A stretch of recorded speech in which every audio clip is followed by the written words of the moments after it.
Doctor बीना चतुर्वेदी की आवाज में उनके कहानी संग्रह गृहलक्ष्मी से सुनिए कहानी सर्वस्व। इस कहानी की उच्च कुल की नायिका को निम्न जाति के व्यक्ति से प्यार हो गया था, मगर उसके पिता ने उसकी मर्जी के खिलाफ एक उच्च कुल के लड़के से उसकी शादी कर दी थी।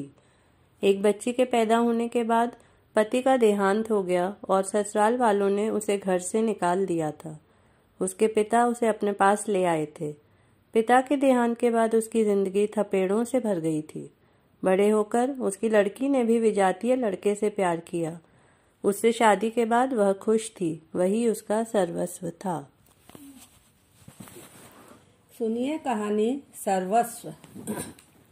अचानक बादलों की गड़गड़ाहट से मुदिता की नींद खुल गई थी। वह आंखें मलते हुए उठी और सोचने लगी, यहाँ कुर्सी पर बैठे बैठे न मालूम कब मेरी आंख लग गई थी। आज बचपन की स्मृतियों ने मुझे एक बार पुनः बाल्यावस्था में पहुंचा दिया था। वह ऐसा अनुभव कर रही थी मानो उसने अपने अतीत को एक बार पुनः जी लिया था।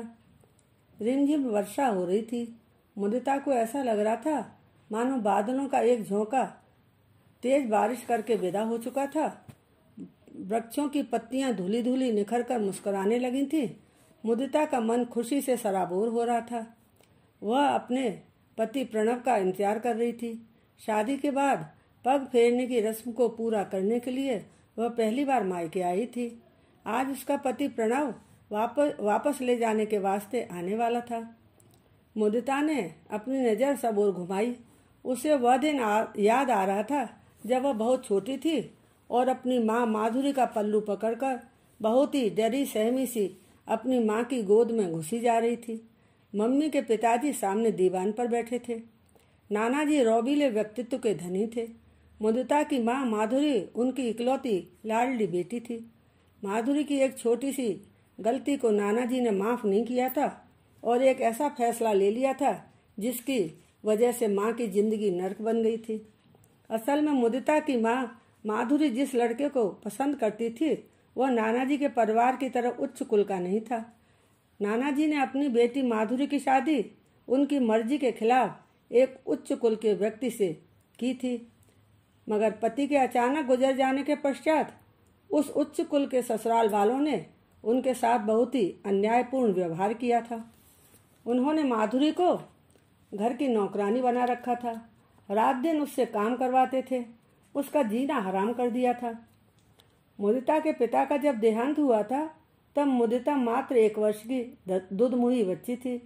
मुदिता का कहना था उसने कभी भी नहीं सोचा था कि संसार में कोई इतना अधिक स्वार्थी भी हो सकता था जो अपने बेटी की अंतिम निशानी से भी मुंह फेर ले। मुदिता के नाना जी अपनी बेटी माधुरी को उनके ससुराल वालों के चंगुल से छुड़ा कर ले आए थे और उन्होंने अपने बेटे बहू से कहा था, मैं माधुरी को ले आया हूँ, अभी मैं जीवित हूँ और मुझ में इतनी शक्ति और सामर्थ्य है कि मैं अपनी बेटी और उसकी फूल सी बच्ची की देखभाल कर सकूंगा। मैं तुम लोगों से भी इसी तरह की उम्मीद रखता हूँ कि तुम लोग भी अपने फर्ज से मुंह नहीं मोड़ोगे। मुदिता याद कर रही थी कि इतना कहने के बाद नाना जी ने उसे बड़े प्यार से अपने पास बैठा लिया था और तोतली बोली में उससे बातें करने लगे थे। उस समय मुदिता अपने आप को दुनिया की सबसे भाग्यशाली बच्ची के रूप में अनुभव कर रही थी। परिवार के सब लोग उस समय नाना जी के आदेश को सर्वसम्मत से मान गए थे। माधुरी ने राहत की सांस ली थी। माधुरी पढ़ी लिखी समझदार महिला थी। वह अपनी जिम्मेदारियों को भली बात समझती थी, अतः उन्होंने शीघ्र ही एक स्कूल में शिक्षिका के पद पर नौकरी कर ली थी और किसी को यह महसूस नहीं होने दिया था कि वह सब पर बोझ थी। समय का पहिया निर्बाध गति से अपनी धुरी पर घूम रहा था। विधाता को माधुरी और मुदिता की खुशियां मंजूर नहीं हुई और इन दोनों को पुनः जमीन पर पटकने का रास्ता खोल दिया गया। अचानक ही एक सुबह अच्छे भले नाना जी जमीन पर क्या गिरे, बस उनकी जीवन लीला ही समाप्त हो गई थी। सब कुछ इतनी शीघ्रता से हुआ और नानी की दुनिया लुट गई। नानी इस झटके को सहन नहीं कर सकी, फलस्वरूप वह अवसाद में पहुंच गई। माधुरी और मुदिता के बारे में सोचना तो बहुत दूर की बात थी, वह स्वयं को ही नहीं संभाल सकी और स्वयं की सुध-बुध खो बैठी थी। हालात के इस नए समीकरण ने माधुरी और मुदिता की जिंदगी को कभी भी न समाप्त होने वाली मुसीबतों के दरवाजे पर लाकर खड़ा कर दिया था। वह विवश थी, असहाय थी। घर के कामों और स्कूल की नौकरी की व्यस्तता के कारण माधुरी के पास मुदिता के लिए समय ही नहीं होता था।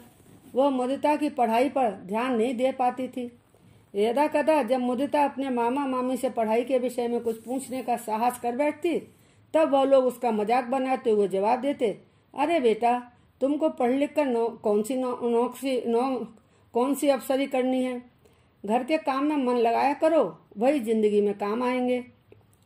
उनके जवाब सुनकर मुदिता को बहुत गुस्सा आता था, मगर वह दृढ़ इरादे के साथ खूब मन लगाकर पढ़ा करती थी। इसके अलावा जब भी रसोई में कोई स्वादिष्ट भोजन बनता था, तब भी उसके साथ दोयम दर्जे का व्यवहार किया जाता था। वह बहुत ही दुखी मन से सोचती थी कि यदि उसके पिताजी जीवित होते तब वह उसे कितना प्यार करते। उस समय उसके साथ किसी की भी दुर्व्यवहार करने की हिम्मत नहीं होती। मुदिता ने तय कर लिया था कि पढ़ लिख कर उसे एक दिन बड़ा आदमी बनना है। इसके लिए उसे कठोर परिश्रम करना होगा। जब तक वह छोटी थी उसे कुछ समझ नहीं आता था। अब वह बड़ी हो गई थी और उसे सबकी बातें समुचित ढंग से समझ में आने लगी थी। पारिवारिक परिस्थितियों का उसके ऊपर कुछ ऐसा प्रभाव पड़ा कि वह अपनी उम्र से पहले ही बड़ी होकर अधिक समझदार हो गई थी। मुदिता की मेहनत रंग लाई। अब वह एक प्रतिष्ठित कंपनी में उच्च पद पर आसीन हो गई थी। अपनी माँ के गले लगकर वह खुशी के आंसू बहाए जा रही थी। समय की गति को कोई नहीं समझ सकता। देर से ही सही, मगर अब उसके जीवन में परिवर्तन की बयार चलने लगी थी। माँ बेटी दोनों बहुत खुश थीं। अभी तक जो लोग बाल्यावस्था में उसे बोझ समझ रहे थे, आज वह उसकी प्रशंसा करने लगे थे। मुदिता जिस कंपनी में काम कर रही थी, उसी कंपनी में काम करने वाले एक सौम्य स्वभाव के अफसर प्रणव की ओर मुदिता आकर्षित होने लगी थी। प्रणव से बातचीत के दौरान उसने मुदिता को बताया था कि वह भी मुदिता को पसंद करने लगा था और उसे अपनी जीवन संगिनी बनाना चाहता था। एक दिन प्रणव की माँ की ओर से मुदिता की माँ के पास इन दोनों की शादी का प्रस्ताव आया था। माधुरी को बहुत खुशी हुई थी। एक दिन प्रणव मुदिता को अपने माँ से मिलाने के लिए अपने साथ अपने घर ले गया था। रास्ते में प्रणव ने अपने बारे में बताते हुए मुदिता से कहा था कि उसके बचपन में ही उसके पिता का स्वर्गवास हो गया था। उसकी माँ ने अपने संपूर्ण जीवन को आहूत करते हुए उसकी परवरिश की थी। प्रणव की माँ अधिक पढ़ी लिखी नहीं थी। रात दिन सिलाई कढ़ाई बुनाई जैसे कामों को करके उन्होंने प्रणव को इस लायक बनाया था। उनके कठिन परिश्रम के फलस्वरूप ही आज वह यहाँ तक पहुँचा था। प्रणव के परिवार में उसकी माँ के अलावा और कोई नहीं था। माँ बेटे दोनों एक दूसरे के लिए सदैव समर्पित रहते थे। प्रणव की बातें सुनने के पश्चात मुदिता सोच रही थी कि यह दुनिया कितनी छोटी और मुसीबतों से भरी हुई है। अभी तक वह यही समझती थी कि शायद उसी की दुनिया मुसीबतों से भरी हुई थी, मगर ऐसा नहीं था। प्रणव ने भी अपना बचपन कष्टों के साथ ही व्यतीत किया था। माँ बेटी की दुनिया में किसी तीसरे व्यक्ति का कोई स्थान नहीं था।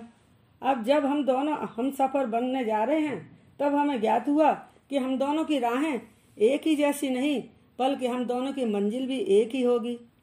प्रणव की माँ ने जब मुदिता को देखा तो उसे देखकर वह बहुत खुश हुई थी। वह सोच रही थी कि लगता है भगवान की अब मुझ पर विशेष कृपा हो रही है, तभी तो इतनी पढ़ी लिखी सभ्य सुशील लड़की मेरी बहू बनकर आने वाली है। कहते हैं कि बुरा समय आसानी से पीछा नहीं छोड़ता। एक बार पुनः माधुरी के घर वाले मुदिता की खुशियों के बीच दीवार बनकर खड़े हो गए थे।